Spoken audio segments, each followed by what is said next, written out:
Pour ceux qui peut-être ne me connaissent pas, il m'appelle El Axel Aranjani. Je suis l'instructeur spirituel et le kahuna de la demeure de Maître Ascensionnel.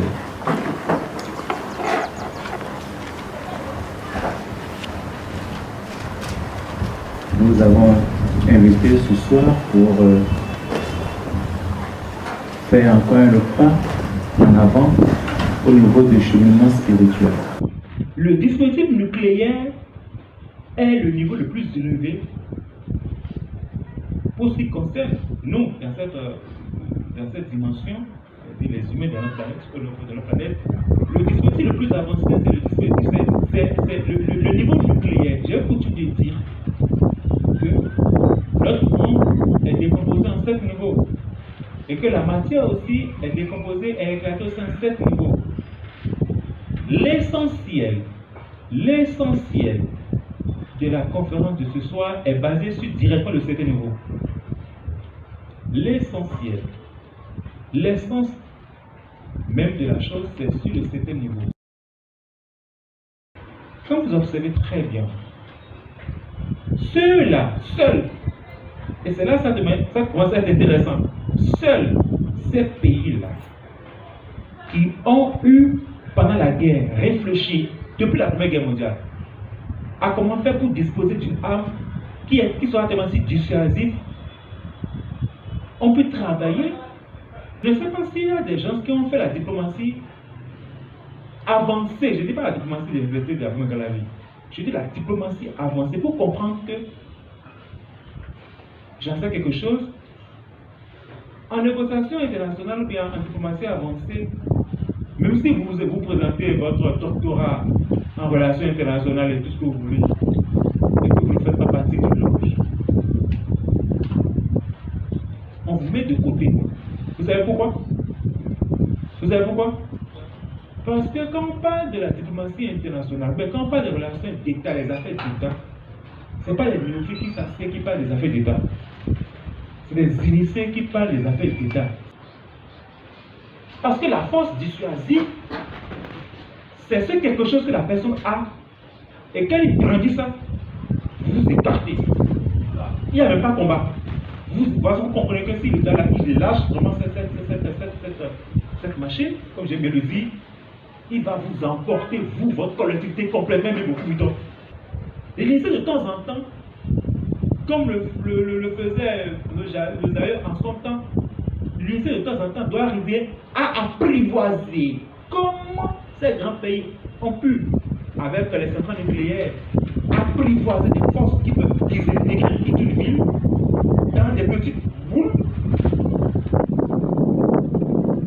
pour que de temps en temps nous puissions mettre en mouvement ces gens de force, irradier ces gens de force et désintégrer toute forme de négativité qui se retrouve dans notre aura systématiquement et ramener encore la force en même temps en mouvement et l'enfermer. Cette pratique de l'esprit nous permettra de commencer à pénétrer les couches nauséabondes de nos péchés, qu'on nomme le karma, de les désintégrer autant que possible pour avoir la paix. Les lycées que nous sommes, nous devons savoir que si vous mettez des énergies, si vous avez la rencontre des énergies, vous devez arriver, si vous dépassez quelque chose d'ici, vous devez mettre ça là. En sachant garder l'équilibre des choses.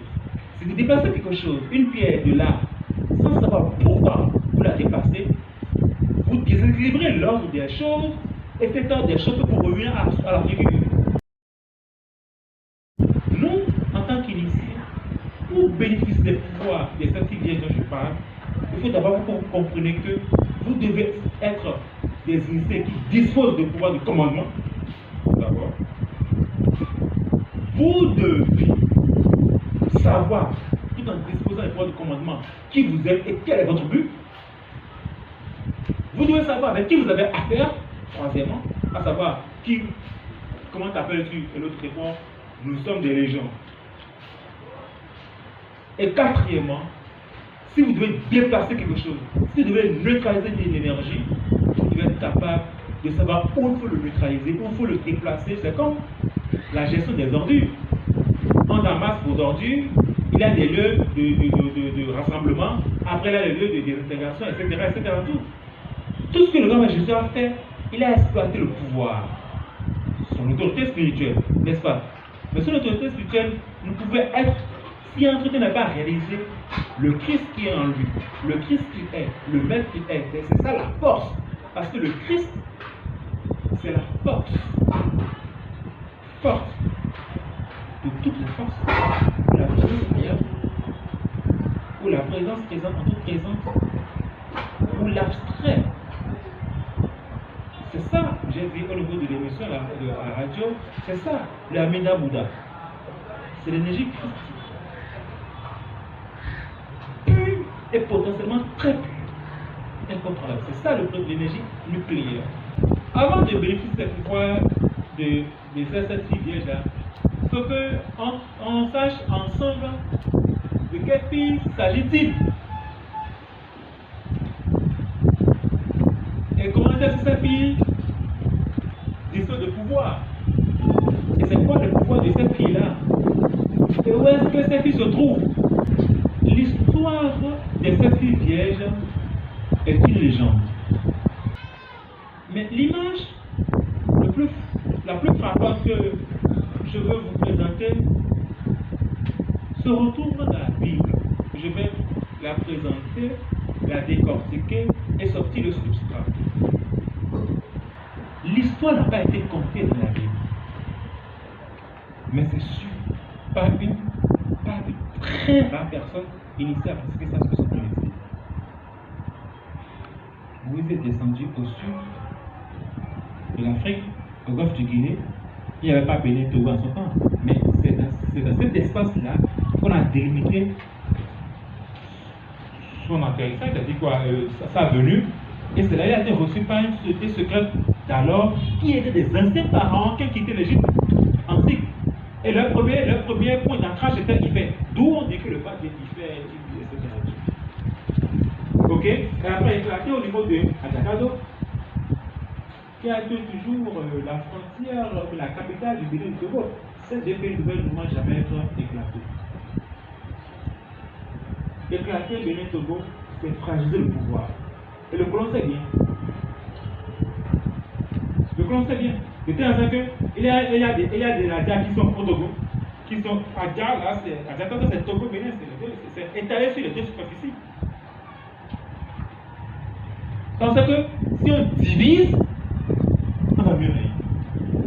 Mais si jamais le Togo et le Bénin forment une communauté, et puis n'arrive même pas que notre pays a intégré la communauté, comme la France et l'Allemagne, qui sont les deux moteurs de l'Union européenne, si jamais le Bénin et le Togo s'associent et arrivent à une telle union,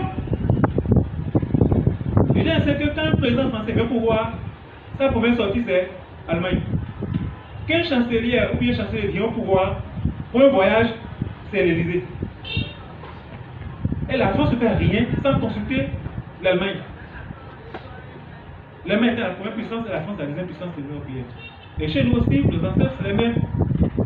Vous voyez un peu, si Bénin et Togo se réconcilient ou s'associent fondamentalement, ce sera extraordinaire. On aura alors deux blocs correctement. Le Nigeria est déjà un État fédéral qui est grand, qui est puissant, qui reste encore sa communauté, qui reste encore sa culture. Et Bénin et Togo qui a fait quelque chose d'extraordinaire. Le Ghana, c'est un peuple initié, mais non pas la même densité que le Nigeria et le Bénin et le Togo. Ils ont leur pratique qui est beaucoup, qui vient beaucoup, il y a une grande partie qui vient de l'Inde, parce qu'il y a beaucoup d'immigration, parce que c'est l'époque de l'Ivoire, il y a beaucoup d'immigration et tout. Mais la base de l'enseignement métier, c'est ces trois pays-là. On peut y associer après le Ghana, mais si Ghana danse comme le Bénin, je m'inscris en faute d'abord. Je m'inscris en faute d'abord. Par expérience aussi, même de la géopolitique, il y a beaucoup de choses bizarres qui se passent. Avant que les choses bizarres se passent dans l'Afrique de l'Ouest, ça vient toujours en imagination au Bénin. La plupart de tous ceux-là, allez revisiter l'histoire de tous ces pays, jusqu'au Sénégal. Toutes les grands révolutionnaires viennent toujours passer des vacances ici au Bénin pour concevoir leur plan. Toujours, je ne veux pas dire plus que ça. Parce que là, il y avait des tas dans le bloc. Toujours. Et puis là, quand il y a Bangman dans ces pays, c'est toujours Bénin, ils vont se ouvrir d'abord. Le Bénin, c'est un cerveau. On ne s'entretue pas, mais on est des génies concepteurs. C'est dans notre sang. L'histoire raconte que Moïse a épousé la plus vieille. C'est cette fille-là. Ce principe-là que Moïse a réalisé se trouve en nous, dans notre corps, en nous, et chacun de nous. Je l'ai, vous l'avez, tout le monde a les 7 filles, tout le monde porte en lui les 7 filles vierges, même les femmes aussi. Il s'agit de quoi? Il s'agit des chakras. La science de la chakrologie exige que l'initié maîtrise autant que possible les arcanes mineurs avant qu'on ne commence maintenant à lui expliquer la chakrologie. Alors que le temps minimum qu'il faut pour être prêt à aller à la chakrologie, pour moi, elle a ça en dit humblement, c'est pas moins de 21 ans de formation. Pour moi, humblement là, il faut 21 ans auprès d'un maître avant que le maître ne commence à vous apprendre la chakrologie. Donc imaginez que vous avez commencé la spiritualité à 20 ans. Imaginons. C'est que c'est à 41 ans que vous avez commencé à apprendre les cours sur la chakrologie. Et un chakra est décomposé en 7 sous-niveaux. Comme les 7 niveaux de la matière aussi. Ça va pour rien que Jésus aussi a dit, si on vous offense, pardonnez 7 fois 77. C'est le symbolisme qui est encore là. Toujours cette affaire de 7 qui revient toujours. Tout est sain. Et quand on vient maintenant sur la chakrologie, il faut 3 ans pour chaque niveau. Donc, le premier niveau de chaque chakra, du bas jusqu'en haut, il faut 3 ans fois 7, ça va 21 ans, n'est-ce pas? Maintenant, pour comprendre maintenant les substrats, c'est-à-dire les 7 sous-plans de chaque cours sur le chakra, il faut 21 ans maintenant fois 7. C'est-à-dire quoi? Pour comprendre le Muladhara chakra, du début jusqu'à la fin, toutes ces ramifications pour 21 ans. 3 ans pour chaque niveau. C'est que les gens est arrivé avec un grand initié qui a connu des chemins spirituels que l'on nomme Moïse. Car jadis il ne s'appelait pas Moïse. Comprenons que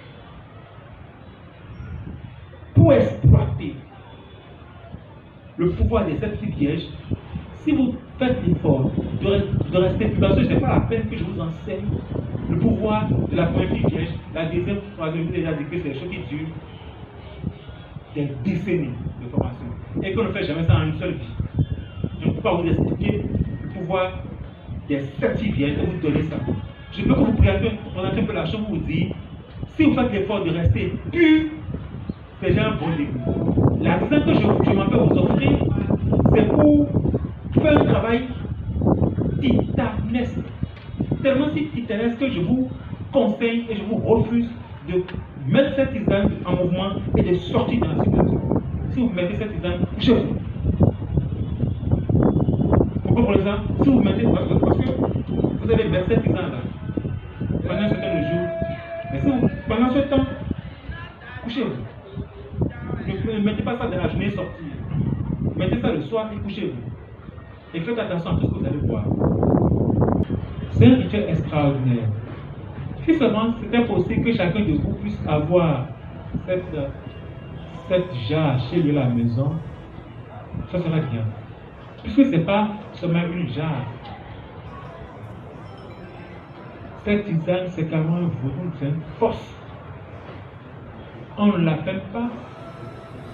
Mais quand il pleut, l'eau ne peut pas couler dedans. Vous m'entendez là? Ça doit rester toujours, ça doit toujours regarder le ciel. Mais quand il pleut, l'eau ne peut pas entrer dedans.